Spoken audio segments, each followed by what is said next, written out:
Bueno, ahora vamos a ver disfunciones sexuales.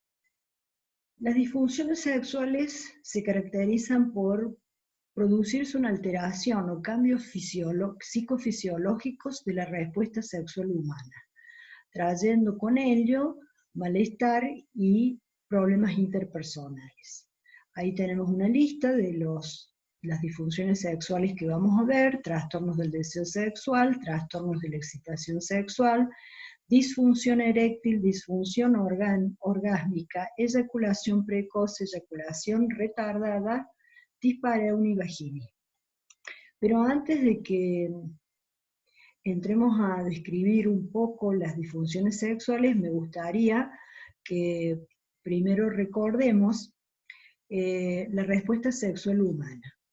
En 1966, Master y Johnson, que les había contado en la introducción de la clase, Master un médico, Johnson su esposa psicóloga, se dedicaron a estudiar a una población de 382 mujeres que iban de 18 a 70 años y un grupo de varones que eran 312 que iban desde los 21 a los 89 años. Ellos hicieron un estudio de esta población queriendo encontrar de manera científica y objetiva cuáles eran los cambios que se producían en la actividad sexual. Su estudio comprendió tanto el estudio de la actividad sexual en pareja e individualmente. Inclusive también el estudio tuvo el estudio de la sexualidad en el embarazo. Este es un estudio absolutamente fisiológico, es decir, que lo que ellos quisieron estudiar fueron los cambios físicos que se producían tanto a nivel genital como a nivel extragenital. Y de ese estudio, ellos concluyeron que a la respuesta sexual humana la podíamos dividir en 4 fases. Una fase de excitación, una fase de meseta, una fase de orgasmo y una fase de resolución. ¿Por qué les traigo esto? Que siendo un trabajo tan antiguo, o que lleva tantos años, 1966, todavía sigue siendo el modelo de la respuesta sexual un modelo que nos sirve para entender cuando se presenta una disfunción sexual, porque generalmente las disfunciones sexuales van a presentarse como aquella alteración en algunas de las fases de dicha respuesta. Por eso sigue siendo de utilidad, más allá de las controversias que este trabajo tuvo, de las críticas o de sus métodos psicoterapéuticos que ellos siguieron. Pero acá yo les traigo el valioso aporte que ellos hicieron en el estudio fisiológico de la respuesta sexual humana. Yo les voy a dejar un power donde hay un poquito más de explicación de esta respuesta sexual humana, un resumen con algunos gráficos. Pero básicamente la respuesta sexual humana es una respuesta vascular y muscular. Vamos a decir rápidamente que la fase de excitación, acá tenemos 2 gráficos donde ellos encontraron que ocurría algunas diferencias entre la respuesta sexual masculina y la respuesta sexual femenina. La fase de excitación es una fase donde comienzan a producirse algunos cambios físicos, donde las personas empiezan a sentir las sensaciones subjetivas de estar excitados que se contrastan en lo físico con la producción de la lubricación de la vagina en la mujer y la erección en el hombre. La fase de meseta solamente es una fase sostenida, yo me gusta llamarla que es una fase de excitación sostenida en el tiempo, donde se han alcanzado los niveles máximos de excitación y que va previo a la fase de orgasmo.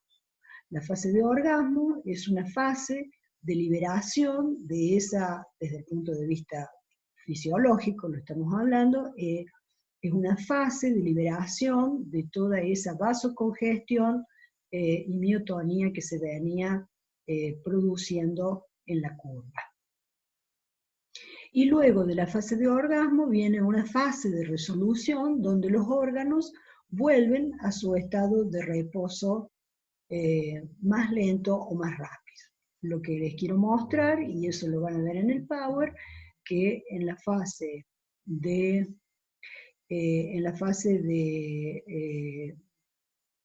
en la curva de la respuesta sexual masculina, tenemos como una sola forma, mientras que en la respuesta sexual femenina podemos tener varias alternativas. Podemos tener las alternativas de que se produzca un orgasmo, que se pueda producir otro, que sean multiorgasmos que se mantienen como en esta curva. Lo interesante de esto, de saber, es que en la fase, ambos tienen la fase de resolución, pero que en el hombre se presenta un periodo de, en la fase de resolución se presenta un periodo refractario, que significa que en ese periodo, por más que los estímulos sexuales sean adecuados, no se va a producir un nuevo inicio de la fase de la respuesta sexual humana. Esto es un dato interesante conocer, porque este periodo refractario es un periodo refractario muy corto en los hombres jóvenes, pero que a medida que se va avanzando en edad, este periodo refractario se va alargando hasta presentarse en la tercera edad o en el hombre añoso, un periodo refractario tan largo que puede ir entre 24 y 48 horas. Esto es interesante saberlo porque muchas veces las personas en realidad vienen a consultar como si tuvieran una disfunción sexual, pero en realidad lo que se está presentando es el alargamiento del periodo refractario en el hombre. Y les traigo a Helen Singer Kaplan, que también ya se les había nombrado, y se les había nombrado como para mí el mayor y más importante aporte que ella hace es a las psicoterapias y a la comprensión de los niveles múltiples de las causas de las disfunciones sexuales, que ya lo vamos a ver. Pero además, ella es quien aporta o habla de la fase de deseo que Master y Johnson no habían incluido. Y sí, entonces ella habla de un esquema trifásico donde sí ella reconoce una fase de excitación que incluye la meseta y una fase de orgasmo como los componentes de la respuesta sexual humana. Bien, entonces para hablar de disfunciones sexuales, vamos primero a describirlas y luego vamos a hacer un pequeño resumen de las causas que pueden estarse presentando. Previamente hablé de la fase de respuesta sexual para que podamos ubicar a las disfunciones sexuales en cada fase, porque eso es muy interesante a la hora de entender lo que a una persona le pasa cuando está teniendo alguna dificultad en su respuesta sexual. No es lo mismo tener una disminución del deseo que no lograr un orgasmo de forma satisfactoria. Entonces esto nos sirve para entender cuáles son las fases que están alteradas, inhibidas, bloqueadas, y darnos una idea de qué es lo que puede estar pasando. Entonces en la fase de deseo se van a presentar lo que nosotros llamamos los trastornos del deseo. Clasificaciones hay muchas, ha habido muchas y van cambiando, por ejemplo en los manuales diagnósticos, a medida que se hace un nuevo manual, aparece un nuevo manual, hacen algunos cambios no de las disfunciones, sino de la manera en que se las presenta. A mí me parece que lo más didáctico es enseñarlas desde en qué fase se presenta cada uno. El trastorno del deseo puede ser tanto una disminución del deseo sexual, tanto en hombres como en mujeres, eh, eh, como también puede ser una ausencia de deseo sexual. También se ha descrito la aversión al sexo, donde hay un rechazo absoluto, donde ahí deberíamos hacer algunas distinciones con las fobias sexuales. Bueno, en la fase de excitación tenemos en la mujer, podemos hablar del trastorno de la excitación en la mujer, que es una disfunción donde no aparecen las sensaciones subjetivas que tiene de excitación y de placer que tiene esta fase de la respuesta con su consiguiente cambio biológico, que es la lubricación vaginal. Y también en esta fase, en los hombres, encontramos la disfunción eréctil, que también pueden encontrarla o escuchar que se la llama trastornos erectivos.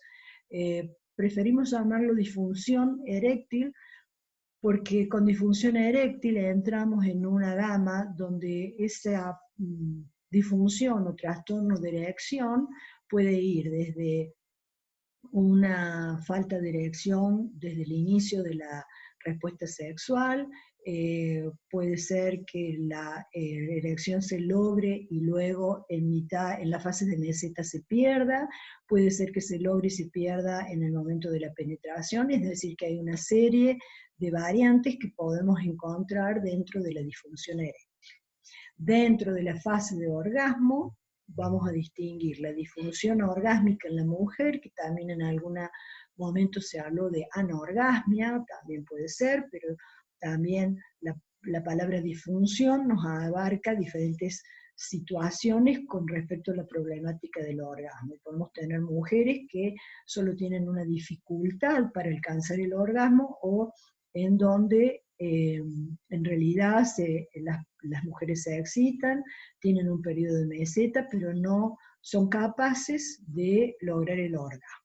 Quiero aquí aclarar, porque esto es una cosa que ocurre muy comúnmente, que tenemos que diferenciar una mujer que verdaderamente presenta una disfunción orgásmica de aquellas mujeres que en realidad no están teniendo la estimulación adecuada. Y en esta misma fase podemos encontrar como disfunción la eyaculación, perdón, ahí hay un error de una T por una I por una T, pero lo que quiere decir es eyaculación precoz. Esta es una de las disfunciones sexuales masculinas más comunes, y también de más fácil resolución. Quiero aclarar acá, luego vamos a ver las causas. La eyaculación precoz es una de las disfunciones sexuales que nunca tiene causas orgánicas, excepto en algunas prostatitis, pero que se presentará, tendrá un modo de presentación de forma aguda. En general, la eyaculación precoz es una disfunción que se presenta con el tiempo, aunque a veces los hombres puedan no registrarla en el tiempo, pero si uno busca en la historia va a encontrar que la eyaculación precoz se presenta desde posiblemente los inicios de su vida sexual. Con respecto, ¿por qué digo esto? Porque por ahí recibo pacientes que fueron a un médico, que fueron a cualquier médico, y se los llena de estudios y hasta he escuchado que les piden un espermatograma. Señores, la eyaculación precoz generalmente no tiene causas orgánicas, y pedirle estudios de ese tipo como un espermatograma en realidad no tiene el más mínimo sentido. Hubo mucha controversia a veces en definir a la eyaculación precoz por parte de los especialistas en sexualidad. A mí me gusta decir que la eyaculación precoz es aquella dificultad que el hombre tiene para eyacular, para postergar su eyaculación dentro de expectativas reales. ¿Y qué quiero decir con esto? Es decir, que el hombre tenga una cierta habilidad para postergarla. A veces en la literatura aparece esto de controlar la eyaculación precoz, palabra que no me gusta utilizar, porque muchas veces en la eyaculación precoz justamente el problema que tenemos es un problema con el control.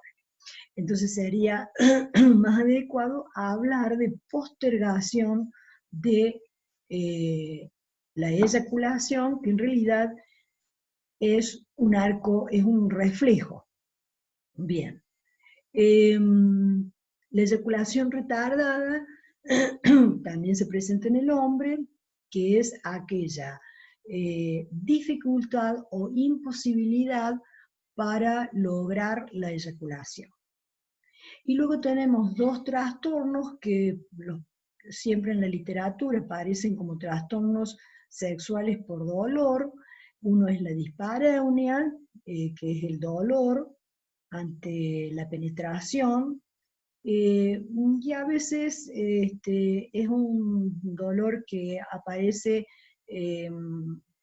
antes de la penetración. Puede presentarse tanto en el hombre como en la mujer, y cuando estamos hablando de disfunciones sexuales tenemos que descartar que la dispareunia tenga alguna causa física, como podemos ver más adelante. Y el vaginismo, que aquí me voy a detener, porque el vaginismo es una disfunción sexual no tan fácil en su tratamiento y que se cometen a veces bastantes intervenciones inadecuadas. El vaginismo en realidad es una contracción involuntaria, es una contracción espasmódica involuntaria de los músculos del piso pélvico y que rodean a la vagina. Es decir, que producen el impedimento de la penetración, tanto sea de la penetración del pene, como puede ser la penetración de cualquier objeto, como puede ser un espejo. Entonces, ¿por qué me voy a detener? Porque el vaginismo es una contracción involuntaria como una respuesta condicionada a algún hecho de múltiples causas, en donde no se trata, no vamos a poder mejorar o tratar este vaginismo simplemente por voluntad de la paciente. Muchas veces las pacientes pueden ir al ginecólogo y van a presentar este vaginismo y va a ser una imposibilidad introducir el espéculo, por ejemplo, y muchas veces no se comprende que el profesional no comprende que está frente a un vaginismo y que no se trata de voluntad, no se trata de que se relaje, no se trata de que la paciente se pone caprichosa, sino que se trata de una disfunción que la única manera de resolverla es con un tratamiento psicoterapéutico con orientación sexual. ¿Y por qué digo esto? Porque también dentro de la historia y dentro de algunas personas que trabajan en sexualidad, basados en tratamientos conductistas, se utilizaron tratamientos de dilatadores. Esto es una cosa que puede ir, si esto va unido a un tratamiento psicoterapéutico, que llevará su tiempo, que habrá que ver cuáles son las causas, y quiero dejar esto bien en claro porque no es tan poco frecuente como a veces se cree, y las mujeres sufren mucho con este trastorno. Si ustedes tienen ganas de ver, ahora que está como muy de moda en Netflix, poco ortodoxa, ustedes ven ahí que se presenta la protagonista que tiene un vaginismo, y ahí la consejera le trae unos dilatadores que tienen que ver con que hubo algunos tratamientos que se dedicaron solamente a trabajar con dilatadores. La problemática puede ser mucho más profunda y requiere de un proceso psicoterapéutico. Bueno, me gustaría aclarar también que ahí en Poco Ortodoxa deberíamos ver si realmente ella había desarrollado un vaginismo por la estricta educación religiosa con respecto a la sexualidad, con la represión, o si también había desarrollado un vaginismo porque estaba clara que la estimulación sexual adecuada por la estimulación sexual por su pareja no era para nada adecuada. Y ahí tenemos, para que comprendamos la dimensión comprensiva de la etiología de las funciones sexuales, que vamos a verla en la siguiente.